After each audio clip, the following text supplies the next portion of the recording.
నిలిపివేయాలి operation కాగారును వెంటనే. నిలిపివేయాలి operation కాగారును వెంటనే. జరపాలి మావోయిస్టులతో శాంతి చర్చలు. జరపాలి మావోయిస్టులతో శాంతి చర్చలు. నిలిపివేయాలి ఆపరేషన్ కాగారును వెంటనే. పోరాడదాం కార్పొరేటీకరణకు వ్యతిరేకంగా. కాపాడుకుందాం ప్రకృతి సహజ వనరులను. కాపాడుకుందాం ప్రకృతి సహజ వనరులను. నిలిపివేయాలి ఆపరేషన్ కాగారును వెంటనే. నిలిపివేయాలి ఆపరేషన్ కాగారును వెంటనే.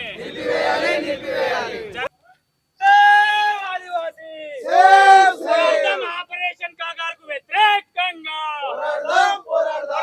ఆపరేషన్ కాగారుకు వ్యతిరేకంగా. జరపాలి మావోయిస్టు పార్టీతో శాంతి చర్చలు. ముఖ్యంగా ఓయూ విద్యార్థులు ఒక సామాజిక బాధ్యతగా ఇవాళ హింస అనేది లేకుండా శాంతియుతంగా చర్చల ద్వారా అటు కేంద్ర ప్రభుత్వం రాష్ట్ర ప్రభుత్వాలు కానీ ఇటు నక్సలైట్లు కానీ ఒక శాంతియుత వాతావరణంలో చర్చలు జరిపి అసలు సమస్యకు పరిష్కార మూలాలు వెతకాలని చెప్పేసి ఈ సందర్భంగా ఓయూ విద్యార్థులు ఒక పెద్ద బాధ్యతను తమ మీద వేసుకున్నారు. ఈ సందర్భంగా నేను వారిని అభినందిస్తున్నాను. అయితే సమస్య పరిష్కారము కేవలము చర్చలతో శాంతియుత వాతావరణంతో చర్చల ద్వారా పరిష్కారము అవుతుందని నేను అనుకోను. ఎందుకంటే ఇది రాజకీయ సమస్య. రాజకీయ సమస్యలు ఎప్పుడు రాజకీయంగానే పరిష్కారం అవుతాయి, అంతేగాని కేవలము శాంతి చర్చలతోనే సమస్య పరిష్కారం కాదు. ఎందుకంటే నక్సలైట్ల యొక్క సిద్ధాంతము రాజకీయ అధికారం చేపట్టడం, అది హింసాయుతమైన రాజకీయ అధికారాన్ని చేపట్టడం. దాంట్లో భూమి సమస్య ముడిపడి ఉంది, ఆదివాసీ సమస్య ముడిపడి ఉంది, కార్మిక వర్గ సమస్య ముడిపడి ఉంది, కర్షక వర్గ సమస్య ముడిపడి ఉంది, లింగ భేదాలు ముడిపడి ఉన్నాయి, మొత్తం పెట్టుబడిదారీ వ్యవస్థ ముడిపడి ఉంది. ఇట్లా అనేక సమస్యలు దానితో ముడిపడి ఉన్నాయి. కాబట్టి ఇవి చర్చల ద్వారా కేవలము కేంద్ర ప్రభుత్వంతో చర్చించినంత మాత్రాన, రాష్ట్ర ప్రభుత్వంతో చర్చించినంత మాత్రాన ఈ సమస్యలు కేంద్ర ప్రభుత్వం రాష్ట్ర ప్రభుత్వం పరిష్కరిస్తాయని చెప్పేసి నేను భావించడం లేదు. కాకపోతే ఒక సమస్య నేను నక్సలైట్లను ఈ సందర్భంగా ఒకటి విజ్ఞప్తి చేస్తూ ఉన్నాను. అటు నక్సలైట్ల పోరాటంలోనూ ఇటు పోలీస్ పోరాటంలోనూ బలవుతుంది మా ఆదివాసీలు, మా దళితులు, మా బడుగు బలహీన వర్గాలు. 78 ఏళ్ళుగా 100 ఏళ్ళుగా ఇదే పరిస్థితి కొనసాగుతుంది దేశంలో. కానీ నేపాల్ ఒకవైపు ప్రజాస్వామ్య ఎన్నికలకు వచ్చేసింది. ఇదే నక్సలైట్ పందాలో ఉన్న నేపాల్ ఇవాళ ప్రచండ నేతృత్వంలో అక్కడ అధికారాన్ని కూడా చేపట్టింది. అంతేకాకుండా మళ్ళీ శ్రీలంకను తీసుకున్నా కూడా శ్రీలంకలో ఇదే నక్సలైట్ పందాలో ఉన్న మొత్తం వర్గాలన్నీ కూడా ఏకమై ప్రజాస్వామ్య ఎన్నికలకు వచ్చినాయి.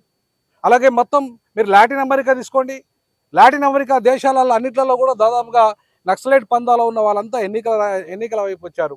అటు మార్క్స్ కానీ, ఇటు మావో కానీ, ఇటు లెనిన్ కానీ ఎక్కడ కూడా ఎన్నికల పందాను వ్యతిరేకించలేదు వాళ్ళు. ఇలా ప్రపంచమంతా ఎన్నికల వైపు పోతున్నది. నేను విజ్ఞప్తి చేస్తా ఉన్న నక్సలైట్లను, దయచేసి ఇంకా ప్రాణహానికి స్వస్తి పలుకుదాం. మీరు రండి ఎన్నికల్లోకి. మాలాంటి వాళ్ళు మేము 3 లక్షల ఉద్యోగాన్ని వదిలేసిన నేను ఎన్నికల కోసమే సమాజ నిర్మాణం కోసమే నాలాంటి వాడిని ఉద్యోగం వదిలేసి ఇవాళ 1.5 years నుండి నేను ఇవాళ రాజకీయ ఉద్యమం చేస్తున్నా. చాలామంది కలిసి వచ్చే మిత్రులందరితో కలుస్తున్నా, మాట్లాడుతున్నాం. మేము కూడా నక్సలైట్లతో కలుస్తాం, మాలాంటి వాళ్ళంతా కూడా నక్సలైట్లతో కలుస్తాం. ప్రజాస్వామ్య ఎన్నికలకు వస్తే మొత్తం ఈ దేశంలో 4వ ప్రత్యామ్నాయం అవుతారు మీరు. ఈ దేశంలోనే ఒకవైపు ఇవాళ అంటే కాంగ్రెస్ ఇండియా కూటమి, మరొక వైపు బీజేపీ ఎన్డీఏ కూటమి, ఇంకోవైపు వామ కూటమి ఉంది. కానీ నక్సలైట్లని నమ్ముతారు ప్రజలు. ఎందుకంటే మీరే నిజాయితీ పరులుగా త్యాగం చేస్తున్నారు. ఇలా మీరే ఇవాళ ఆత్మార్పణ చేసుకుంటున్నారు. నక్సలైట్ ఎన్కౌంటర్ తెచ్చిపోతున్నారు. మీ అంత త్యాగం ఎవరిది లేదు ఇక్కడ. కాబట్టి మీలాంటి త్యాగ పురుషులంతా కూడా ఎన్నికలకు వస్తే 4వ ప్రత్యామ్నాయంగా ఈ దేశంలో వస్తారు, ఈ రాష్ట్రంలో కూడా అవుతారు. ఈ రాష్ట్రంలో కూడా 4వ ప్రత్యామ్నాయంగా మీరే అవుతారు. మాలాంటి వాళ్ళంతా మీ నాయకత్వంలో పనిచేస్తాం. మేము త్యాగ పురుషుల నాయకత్వంలో పనిచేస్తాం. అధికారం మన వైపు వస్తుంది. కాబట్టి కేవలము కగార్ పేరుతో వాళ్ళ లక్ష్యం కేవలము మిమ్మల్ని అంతమొందించడమే. కానీ మా లక్ష్యం మిమ్మల్ని అధికారంలో తీసుకురావడం. మీరే అధికారంలోకి రావాలి. మీరే ఈ దొంగలందరూ తరిమేయాలి. మీరే ఈ పెట్టుబడిదారి దొంగలను, ఈ భూస్వామ్య దొంగలను, ఈ అగ్రకుల దొంగలను తరిమేసే నిజాయితీ పనులు ఎవరైనా ఉంటే నక్సలైట్లు మాత్రమే. మేము ధైర్యంగా చెప్పగలుగుతాం. ఎందుకంటే ఇలా మా పేదల బతుకులంతా కూడా నక్సలైట్లే బాగు చేసిన అంతో ఇంతో ఇవాళ భూమి సమస్య అంతో ఇంతో భూమి పేదలకు దక్కిందన్న, అంతో ఇంతో మాకు ఇండ్లు పేదలకు ఇవాళ ఊర్లలో ఉన్నాయన్న, దొరల నుండి ఇవాళ మేము ఇవాళ అంతో ఇంతో ఇవాళ దొరల నుండి రక్షణ మాకు వచ్చిందన్న, అది నక్సలైట్ల పుణ్యాన్ని వచ్చింది. బాహటంగా చెప్పగలుగుతాం మేము, ఒక అంబేద్కర్ వాదులుగా బాహటంగా చెప్పగలుగుతాం ఆ అంశాలని. ఖచ్చితంగా మీరు రండి, రాజకీయాల్లోకి రండి. నక్సలైట్లే ఇవాళ దేశభక్తులు, నక్సలైట్లే నిజమైన పోరాట యోధులు. మీరు వచ్చి రాజకీయాలను శాసించండి, మేము వచ్చి మీతో కలుస్తాం. ఆ దిశగా 4వ ప్రత్యామ్నాయ దిశగా నక్సలైట్లు కనుక వస్తే ఒక రాజకీయ శక్తిగా బలమైన విప్లవం ఈ దేశంలో వస్తుంది, అది ప్రజాస్వామిక విప్లవం వస్తుంది. ఆ విప్లవం వైపు మనం పోదాం. పూలే అంబేద్కర్ పెరియార్ మావో ఆలోచన విధానాన్ని ఈ దేశంలో అమలు చేద్దాం.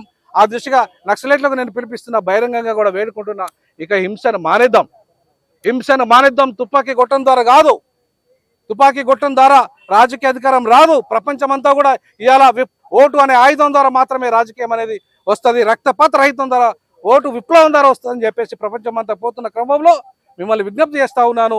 శాంతి చర్చలు వాళ్ళు చేసినా చేయకపోయినా ఇవాళ మనం ప్రాణాలు దక్కించుకోవాలి, మన ఆదివాసీలు ప్రాణాలు దక్కించుకోవాలి, మన దళిత ప్రజలు ప్రాణాలు దక్కించుకోవాలి, మన వర్గాలంతా ప్రాణాలు దక్కించుకోవాలి.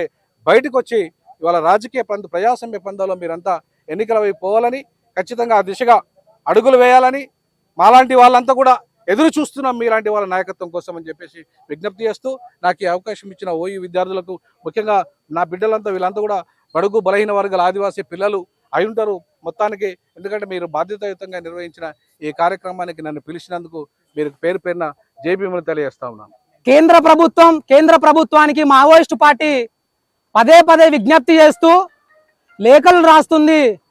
మేము ప్రజా సమస్యల పట్ల మీతో చర్చించడానికి సుముఖంగా ఉన్నాం, కేంద్ర ప్రభుత్వం శాంతి చర్చలకు ముందుకు రావాలని మావోయిస్టు పార్టీ 3 దఫాలుగా చర్చలకు పిలుపునిచ్చింది. అయినప్పటికీ కూడా కేంద్ర ప్రభుత్వం ముందుకు రాకపోవడం వల్ల ఈ భారతదేశం లోపల ఒక అంతర్యుద్ధం కొనసాగుతున్నటువంటి సందర్భం ఉంది. భారత రాజ్యాంగంలో జీవించే హక్కు ఈ దేశ పౌరులకు ఉన్నదని చాలా స్పష్టంగా పేర్కొనబడ్డది.